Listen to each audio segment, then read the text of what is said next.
En manchette ce soir, débat fédéral sur les ondes de la TVC, résolution d'appui à la CSCV et le dossier de Jérémy Bissonnette est réglé.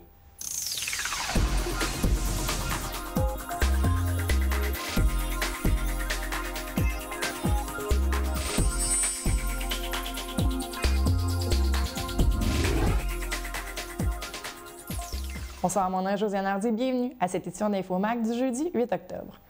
La campagne électorale fédérale tire à sa fin. Les candidats sont dans le dernier droit pour cette campagne qui a été, au dire de plusieurs, très longue et très ardue, les sujets nationaux étant très nombreux. La TVC Basse-Lièvre, en collaboration avec TC Média, a produit un débat où 4 des candidats de la circonscription d'Argenteuil-la-Petite-Nation ont pu exprimer, malgré des questions spécifiques avec des enjeux locaux, leur ligne de parti sur divers sujets. Stéphane Lauzon du Parti libéral, Maxime Huppé-Labelle du Parti conservateur, Jonathan Beauchamp du Bloc québécois et Chantal Craig du Nouveau Parti démocratique ont croisé le fer pendant près de 1h30 sur le développement social, les infrastructures, l'économie et l'immigration. Vous pourrez voir le débat sur les ondes de la TVC samedi le 10 octobre à midi et 18h. Je profite de l'occasion pour vous diriger sur le site Internet de la TVC au www.tvc.qc.ca ainsi que la page Facebook où vous trouverez, en plus du débat et ses heures de diffusion, les émissions Parole à l'élu réalisées avec les candidats pour l'élection du 19 octobre. La salle des Jardins à l'École secondaire Armidas-Gamelin a servi de lieu de rencontre pour les élus de la commission scolaire au cœur des vallées, la CSCV. C'est un peu plus d'une centaine de personnes, enseignants et personnels non enseignants, qui s'étaient déplacés afin de se faire entendre par le Conseil des commissaires sur les offres patronales. Concernant les professeurs, la seconde journée de grève a été annoncée pour le 28 octobre prochain et les professeurs resteront en Outaouais cette fois-ci. Le personnel non enseignant devrait également tenir une journée de grève durant le mois d'octobre. Les deux partis ont clairement indiqué qu'ils ne franchiraient pas des lignes de piquetage de leurs collègues. Le président du syndicat des enseignants de l'Outaouais, Claude Tardif, nous explique pourquoi ils ont décidé de retourner pour une seconde fois à une rencontre de la CSCV. Parce que les commissaires doivent prendre conscience de l'importance qu'ils peuvent avoir dans cette négociation-là. Nous, lorsqu'on est à la table de négociation, ceux qui sont face à nous, c'est le comité patronal de négociation pour les commissions scolaires francophones du Québec. Ça veut donc dire que les commissions scolaires sont représentées à cette table-là. Ils doivent s'assurer d'être bien représentés. Autrement dit, c'est ce qu'on souhaite, c'est que les commissaires parlent d'une voix forte à Québec et disent « Quand vous parlez en notre nom, c'est ce que nous voulons ». La CSTV a adopté une résolution appuyant l'école publique. Cette résolution exige, entre autres, du gouvernement du Québec qu'il apporte à la CSCV les moyens financiers pour poursuivre la mission de la commission scolaire, qui est de veiller sur la qualité des services. De nombreux commissaires ont tenu à prendre la parole par la suite afin d'exprimer leur soutien aux enseignants présents, comme l'indique M. Jocelyn Fréchette, président de la CSCV. Bien, c'est pas à la majorité, c'est à l'unanimité des personnes qui étaient présentes, on va dire ça comme ça. Oui, c'est important parce qu'on vit des compressions successives depuis 5 ans de l'ordre de 3,7 millions. C'est difficile au niveau de la pression que ça met sur des petites commissions scolaires comme la nôtre. On a besoin, dans le fond, de signifier que, regarde, on n'en a plus d'argent. On fait des miracles avec peu. On a heureusement la collaboration de notre personnel enseignant, du personnel de soutien. Chacun met l'épaule à la roue pour essayer de faire des petits miracles dans chacun des milieux. On le sait, on le voit. On le relate, puis dans le fond, on n'est pas gêné de dire au gouvernement, bien, ça serait le temps que vous réinvestissiez dans l'éducation si vous en faites une priorité. Pour moi, c'est une priorité qui est nationale, qui devrait être vue et entendue, même jusqu'au Conseil du Trésor pour dire, bien, ça serait le temps de réinvestir, parce que là, ça suffit les compressions. Les membres présents semblaient apprécier le soutien des commissaires lors de la lecture officielle de la résolution. Certains ont hué lorsqu'il a été mentionné qu'Alexandre Iraca, député de la région, aurait copie de la résolution. Malgré tout, comme je l'ai mentionné, M. Tardif et les membres présents étaient heureux de l'appui des commissaires pour donner du poids à leur démarche. Il espère que ces derniers prendront conscience de leur pouvoir et partageront le tout avec leur président, comme l'explique M. Tardif. Je dois dire que vraiment, on a perçu ça comme un signe encourageant hier, vraiment. Pour ce qui est justement de la motion d'appui pour le mouvement Je protège mon école publique, bien sûr, nous saluons cette initiative. Mais entre vous et moi, par contre, on ne pouvait pas s'attendre à moins d'une commission scolaire. Maintenant, ce qu'on souhaite, c'est que les commissaires osent se prononcer sur la négociation de notre contrat de travail. Et je dois avouer que nous étions agréablement surpris hier de voir des commissaires prendre le micro et s'exprimer. Parce qu'habituellement, lorsqu'on se présente dans ce genre d'instance, nous n'obtenons pas de réponse. On attend dans les jours suivants et on n'en obtient pas. Alors que là, suite à notre présentation, suite à ce que nous avons pu nous exprimer, des commissaires ont pris le micro et ils nous ont donné leur appui. Je vous rappelle, lors de la première visite des manifestants à une réunion du Conseil des commissaires, des escarmouches avaient éclaté alors que Maxime Huppé-Labelle, candidat conservateur pour la prochaine élection fédérale et commissaire scolaire, avait sorti son cellulaire pour filmer l'entrée des manifestants. Le tout a failli se répéter, mais le commissaire a quitté la salle quelques instants après le début de la séance. Ainsi, il n'était pas présent lors de l'adoption de la résolution appuyant l'école publique. Selon certaines sources, M. Huppé-Labelle avait signifié son intention de voter contre cette résolution d'appui à l'école publique. Il a cependant été impossible de rejoindre M. Huppé-Labelle afin de confirmer ou d'infirmer cette intention et d'avoir des explications sur cette sortie en début de séance. Cela amène donc le président du syndicat, Claude Tardif, à se questionner sur les agissements de M. Huppé-Labelle en tant que commissaire scolaire. Bien, je dois dire que c'est très décevant. M. Huppé-Labelle semblait un peu exaspéré par le fait qu'avant que nous allions au micro, nous faisions du bruit avec des sifflets et des trompettes et nous chantions aussi certains slogans. Tout ça pendant 20 minutes. Est-ce trop demandé à un commissaire d'écouter notre colère pendant 20 minutes? Il faut quand même se poser la question, là, pourquoi il a été élu. Hein? Et oui, il représente la population et il doit aussi prendre soin de son personnel. Donc, c'était trop de lui demander de rester 20 minutes pour nous. Et si en plus ce que vous dites est vrai, que selon certaines de vos sources, qu'il n'aurait pas voté en faveur d'une motion pour protéger l'école publique, il y a des questions à se poser. Est-il vraiment à sa place? Comme je l'ai mentionné, de nombreux commissaires ont mentionné leur appui face aux revendications. Certains commissaires se sont levés pour applaudir lorsque M. Tardif a mentionné des propos concernant M. Huppé-Labelle. D'autres commissaires présents ne se sont pas gênés pour suggérer aux manifestants d'envoyer un message expliquant l'appui de tous les commissaires aux commissaires absents. Ce n'est pas la première fois que des situations quelque peu particulières se déroulent à la CSCV. Je demande au président, M. Fréchette, ce qu'il en était de l'harmonie au sein du Conseil. Voici sa réponse. Bien, moi, ça va très bien. Regarde, moi, c'est quand que je travaille au niveau du conseil, j'ai des personnes qui sont différentes. Je suis une personne qui accepte la différence, qui accepte, dans le fond, les opinions divergentes. Chacun doit les exprimer de façon volontaire et sans aucune restriction. Vous avez vu ce soir, il y a des gens qui se sont exprimés. Je ne suis pas là pour apporter de bâillon, je suis là pour laisser les gens s'exprimer. Puis oui, il y en a que je peux endosser certains de leurs propos, d'autres que non. Puis ça fait partie d'une démocratie saine et responsable. Le personnel non enseignant était également présent lors de la séance du conseil scolaire. La présidente du syndicat des travailleuses et travailleurs de la CSCV a tenu un plaidoyer en début de conseil sur le fait que la direction n'ait pas souligné la semaine officielle du personnel. Je vous rappelle que l'entrevue que j'ai réalisée avec Mme Godin il y a quelques semaines est disponible sur le site de la TVC. Ce matin, le personnel non enseignant est en piquetage symbolique afin de rappeler qu'ils sont en négociation. Mme Godin nous explique plus spécifiquement de quoi il en retourne et la relation qu'ils entretiennent avec le personnel enseignant. Aujourd'hui, nous faisons un piquetage symbolique. Vous savez que nous sommes en gros moyen de pression pour le dépôt, entre autres le dépôt patronal, des offres méprisantes à notre égard. Fait qu'on est pour ça, fait qu'à grandeur, le CSN, à grandeur de l'école ou à grandeur du Québec, chaque établissement, on fait un petit piquetage symbolique, en espérant pas être obligé d'utiliser notre mandat de grève. Vraiment, de plus en plus, la population commence à comprendre qui nous sommes, le personnel de Zutière, outre que les enseignants, bien sûr, qu'on a dans les écoles. Fait qu'on ne lâche pas, on continue nos revendications pour bien se faire entendre. Je vous parlais d'un petit garçon de Plaisance âgé de 8 ans, Jérémy Bissonnette, qui a quelques bulletins. Sa mère, Kim Leblanc, avait décidé de le garder à la maison car les services offerts n'étaient pas adéquats selon elle et que son garçon devait aller à une autre école que celle de sa municipalité. Le dossier est maintenant réglé. Après une rencontre avec la mère de Jérémy et la commission scolaire au Cœur des Vallées, des décisions furent prises pour le bien-être de l'enfant. Ainsi, Jérémy ira à Montebello et plein de ressources seront mises à sa disposition. L'intégration se fera graduellement pour lui et ainsi, il pourra mieux s'acclimater en rencontrant tout le personnel. Jérémy s'est dit soulagé de enfin pouvoir aller à l'école, un dossier qui a demandé des compromis de chaque côté, mais qui se termine bien. L'Association des retraités du monde de l'éducation et des autres services publics du Québec se réuniront ce vendredi à Montebello afin de discuter de nombreux sujets. Je me suis entretenue avec le président régional, M. Michel Tessier, et j'en ai profité pour avoir son opinion sur le dossier de l'éducation.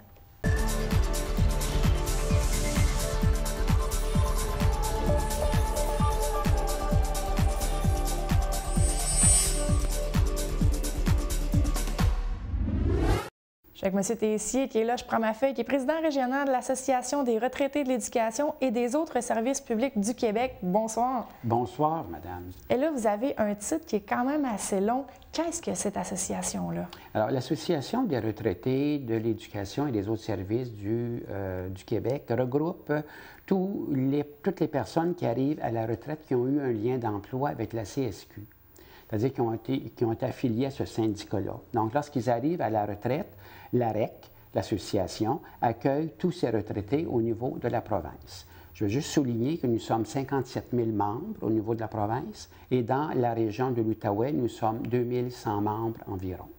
Vous avez une grosse activité qui s'en vient ce vendredi, mais juste avant, vous l'avez mentionné, c'est tous les retraités qui ont un lien avec le monde CSQ et de l'éducation.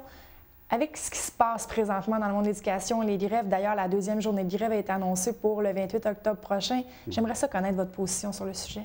Alors, comme vous voyez mon macaron, je pense que nous soutenons l'école publique et je rencontrais d'ailleurs dernièrement le président du syndicat de l'enseignement de l'Outaouais, M. Claude Tardif, et je lui demandais justement quand serait la date prochaine de la prochaine manifestation, journée de grève, et je lui ai dit qu'il y aurait des membres de l'AREC qui seraient sur les lignes de piquetage pour les encourager, parce que nous croyons beaucoup actuellement que ce que le gouvernement fait est en train de détruire ce que nous avons construit durant de nombreuses années.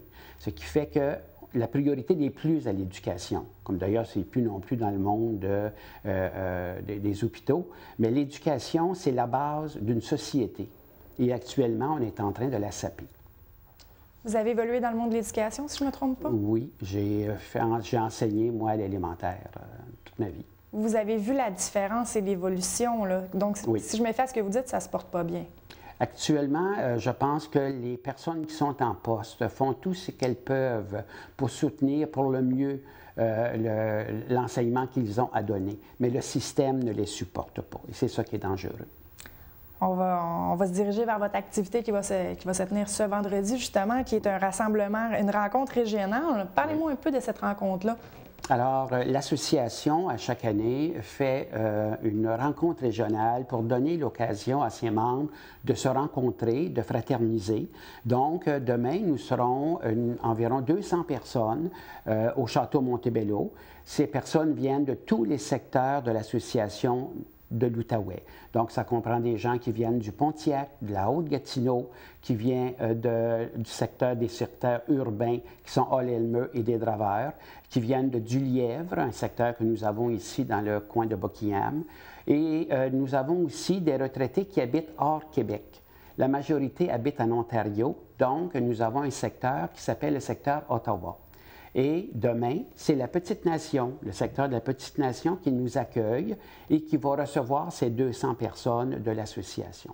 Donc, c'est un moment privilégié pour les gens de se rencontrer, au secteur hôte de se faire connaître et à moi, ça me donne l'occasion de donner les dernières nouvelles à tous nos membres qui seront présents. Justement, ces nouvelles, quelles sont-elles? Demain, je vais parler de toutes nos... Nous avons des différents comités régionaux qui sont liés à ceux que nous avons au national. Donc, nous avons, au niveau de l'organisme, un comité de la condition des femmes, de la condition des hommes, un autre qui s'appelle le sociopolitique, un autre qui a trait à l'environnement, un qui est en rapport avec nos assurances et un dernier qu'on appelle le comité de la retraite. Donc, je vais donner les dernières informations à ce sujet-là. Et en même temps, je vais donner aussi des nouvelles au niveau de notre association, des démarches que notre conseil exécutif fait pour le mieux-être de nos personnes retraitées. Lorsque vous dites le mieux-être de vos membres retraités, on peut quasiment inclure les droits des aînés. Là. Vous n'êtes pas juste du monde de l'éducation affilié à la SSQ, vous avez un mandat qui est quand même large. Très large, oui. D'ailleurs, ce sont des postes qui demandent beaucoup, parce que je veux souligner qu'on est tous des bénévoles. Alors, c'est comme un emploi quasiment à temps plein. Mais l'association couvre un éventail très large au niveau des besoins des aînés. Je vous ai remis tantôt notre journal mensuel qui s'appelle Le Focus. Vous allez y retrouver dans ça tous les aspects sur lesquels l'association se penche et donne les informations les plus pertinentes à nos membres. Actuellement, dans les journaux, il est question des frais accessoires. Alors, l'association a déposé, je n'aurais pas un mémoire, a fait une approche au niveau gouvernemental à ce sujet-là, parce que naturellement, c'est nous, les aînés, qui aurons à payer. Et ça peut faire différentes classes de personnes, certains qui auront plus de possibilités d'avoir des soins que d'autres. Donc, on cherche une situation mitoyenne.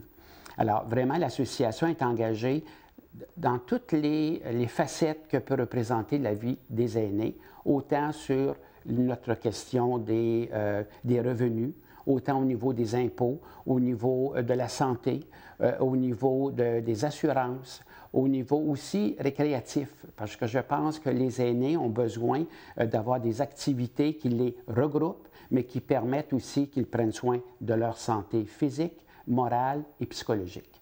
Donc, dans chacun des secteurs, les présidences et les conseils sectoriels qui sont responsables de ces secteurs-là voient à développer toutes sortes d'activités pour que nos retraités aient une vie heureuse, mais surtout qui ne s'isolent pas. Excellent. On n'a pas. Le temps coule très, très vite. On a parlé de beaucoup de choses en peu de temps. Oui. Pour les gens qui nous écoutent, qui auraient des questions ou qui voudraient s'impliquer, de quelle manière ils peuvent le faire? Oui. Donc, les gens qui veulent me poser des questions et me rejoindre peuvent aller sur le site de l'AREC régional que vous retrouvez. Vous rentrez sur Google, l'AREC régional Outaouais, et vous allez arriver sur le site. Et là, vous pourrez communiquer avec moi, soit par courriel ou vous avez aussi mon numéro de téléphone. Je vous remercie beaucoup. Bien, je vous remercie. Ça a bien passé.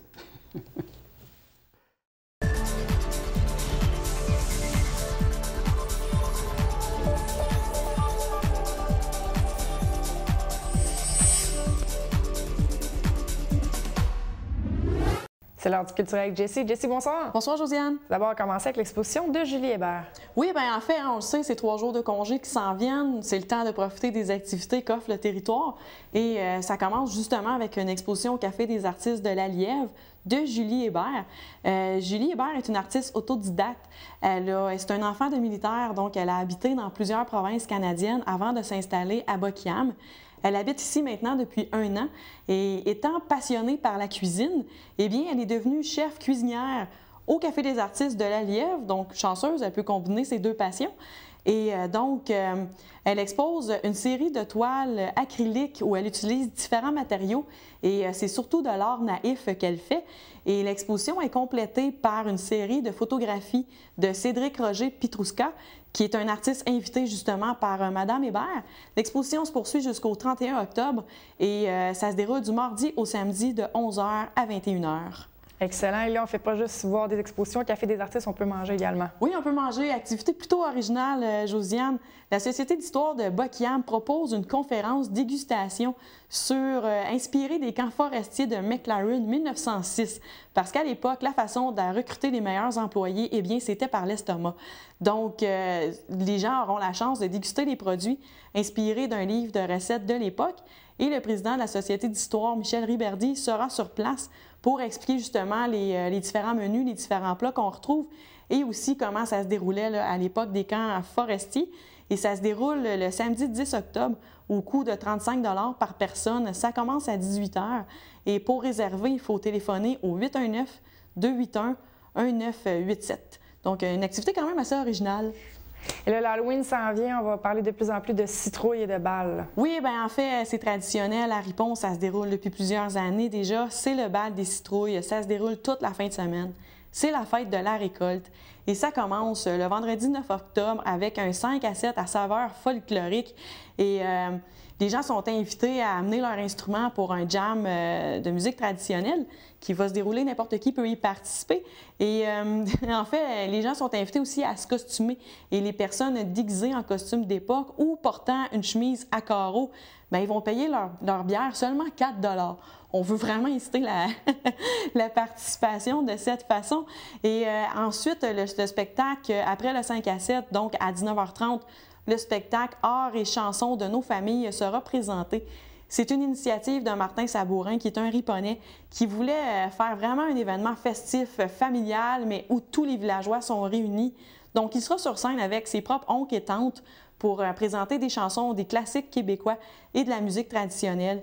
Il sera accompagné de très bons musiciens, donc Martin Otis au violon, Raymond Gratton à la guitare et François Allard au banjo. Et encore une fois, les gens seront invités à monter sur scène pour participer avec eux.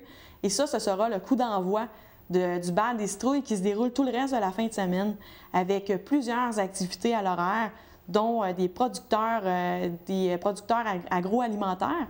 Il sera possible de manger des produits du terroir, mini-fermes également, ateliers de décoration de citrouilles, des structures gonflables pour les enfants, des exposants aussi. Il y aura une partie d'artisanat qui sera présentée.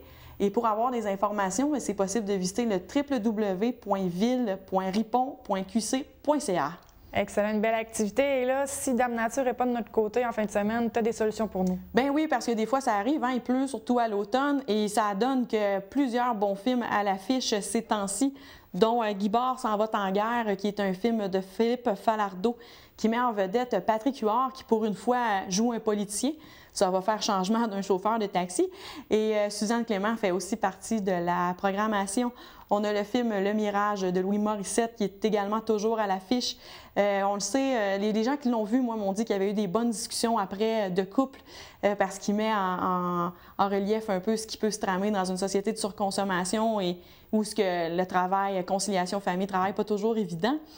On a Paul à Québec aussi, qui cette fois-ci est une comédie dramatique où le patriarche de la famille se retrouve en soins palliatifs. Supposément que c'est quand même assez triste. On a Un seul sur Mars avec Matt Damon, science-fiction. En fait, il se retrouve, comme le titre le dit, seul sur la planète et il espère bien y revenir. On a le film Sans issue, qui une famille se rend dans un pays de l'Asie où un conflit éclate et ils devront revenir au pays, mais ça ne se fera pas sans embûches. Et Sicario, un suspense policier où une agente se met à la recherche d'un cartel mexicain. Et pour ceux qui aiment les comédies d'épouvante, eh bien, on a La Visite. En fait, des jeunes enfants se retrouvent chez leurs grands-parents pour une première fois et durant la nuit, il se passe des choses assez bizarres, ça a l'air. Et pour les enfants, on a le film Hôtel Transylvanie 2 qui vient de sortir et le premier était quand même assez bon. Donc, hâte de voir ça. Donc, vous voyez là, une bonne gamme là, pour tous les goûts finalement durant la fin de semaine. Et pour avoir les détails, donc la durée, les critiques, aussi l'horaire évidemment, bien, vous pouvez visiter le www.cinoche.com. Et là, on reste en cinéma au Carrefour culturel Estacade. Oui, bien, le cinéma Brookfield revient à la salle des Jardins, mais il faut attendre une semaine par contre. Ça commence le 18 octobre avec le film Sans dessous, qui est à la salle des Jardins. Et en fait, c'est Riley, une petite fille très heureuse depuis sa naissance, qui devient pas mal moins le jour où elle déménage à San Francisco, où elle laisse tout derrière elle au Minnesota. Et en fait, joie et tristesse, ça se perd dans les mémoires, dans les dédales de sa mémoire. Et donc, comment réussira-t-elle à retrouver sa joie de vivre? C'est à suivre. Il faut aller voir le film. Il faut aller voir le film. Et on a le 8 novembre, pardon, les mignons, les petits bonhommes jaunes qui sont à l'affiche toujours à la salle des Jardins et au grand plaisir des familles et des plus grands. Et donc, tous les films se déroulent à 14h et c'est au coût de 4 $ et du popcorn est vendu sur place. Excellent. Et là, on savait que tu nous fais une tournée des musées. Oui, bien juste brièvement, là, pour ceux, justement, s'il pleut en fin de semaine, je vous rappelle que le Musée de la guerre, le Musée de la nature sont accessibles. Également, le Musée de l'histoire, un musée des enfants qui vous pouvez facilement passer un avant-midi ou un après-midi complète à jouer avec votre petit dans cette section du musée qui est spécialement offerte pour eux. Et c'est pas mal ça, Josiane. Excellent. On s'en va à la Maison de la Culture, un spectacle assez particulier. Oui, bien, en fait, on reste un peu au niveau des enfants. Ceux qui ont bien aimé Dorothée dans Le Magicien d'Oz, en fait, Judy Garland, eh bien, il sera possible d'apprendre davantage sur cette vedette qui a marqué Hollywood grâce à une pièce de théâtre qui fait partie de la tournée Jean Duceppe qui s'appelle Judy Garland, La fin d'une étoile. C'est présenté samedi soir à la salle Odyssée. Le 10 octobre. Et en fait, ça met en vedette Linda Sorgini. Et ça nous met en contexte à Londres en 1968, alors qu'elle était dans l'apogée de sa carrière. Donc, c'est une occasion d'en savoir un peu plus sur Judy Garland. Excellent. Et là, tu nous as parlé du bal des citrouilles, mais on continue avec les activités d'Halloween diverses. Oui, bien en fait, en fin de semaine, je suis convaincue que plusieurs familles vont profiter de l'occasion pour acheter des bonbons, pour aller pour les costumes. Bref, on se prépare à l'arrivée de l'Halloween qui s'en vient quand même assez rapidement. Et dans le coin de Boquian, bien, on a 2 activités qui sont offertes à la population, dont Halloween au village qui se déroule le 23 octobre au parc McLaren. Ça se déroule de 18h à 20h30. Plusieurs activités sont offertes lors de cette soirée, dont un cimetière, un sentier hanté, un labyrinthe géant, des structures gonflables, une danse extérieure et des concours de citrouilles. Et l'habitude commence à se prendre. Le 31 octobre, ça se déroule à Chamboisé, où les enfants pourront passer de maison en maison pour obtenir des bonbons. Sur leur parcours, ils vont rencontrer des cracheurs de feu, des jongleurs de feu, ainsi de l'animation. Il y aura également un cimetière hanté. Ces activités sont gratuites, mais on demande aux gens une contribution volontaire et de participer à la marmite de bonbons également. Excellent, tu vas avoir la chance de nous en reparler. Oui, oui, il reste quand même 2 semaines. Et voilà, rapidement, Diane Fontaine. Oui, bien pour ceux qui aimeraient aller se promener en fin de semaine, on vous rappelle que Diane Fontaine, elle expose à la Galerie d'art Eugène Raclette au MIFO à Orléans. Elle est là tout le mois d'octobre et en fin de semaine, c'est peut-être l'occasion d'aller la voir. Et on vous rappelle aussi que Diane Fontaine est en nomination au Gala d'excellence Les Culturiades qui va avoir lieu le 25 novembre à la pêche. Donc, c'est à ce moment-là qu'on saura si elle remporte une mention ou pas. Parfait. Merci beaucoup, Jessie. Merci beaucoup à toi. Comme il n'y a pas eu de bulletin mardi, je me permets de faire un petit rappel pour les sports. Donc, les Tigres en football, les juvéniles, le match pour la première position, c'est soldé par un verdict nul. Donc, les Tigres juvéniles terminent ce vendredi contre Franco-Cité. Saint-Alexandre contre Nicole Gatineau. Les cadets sont 2e et les Benjamins premiers. Du côté des Flames, la descente infernale, François nous en avait parlé, s'est terminée avec une victoire de 3-1 contre Valleyfield dimanche dernier. Le gardien Francis Léonard Maillet a été intraitable en 3e période et le prochain match est ce vendredi alors que les Forts de Chambly seront les visiteurs. Je vous remercie d'avoir été des nôtres. Je vous rappelle que le débat sera disponible sur le site Internet de la TVC au www.tvc.qc.ca ou encore sur la page Facebook. Vous allez pouvoir voir les heures de diffusion. Le débat qui s'est déroulé mardi dernier. Mon nom est Josiane Hardy. Je vous souhaite une très bonne soirée.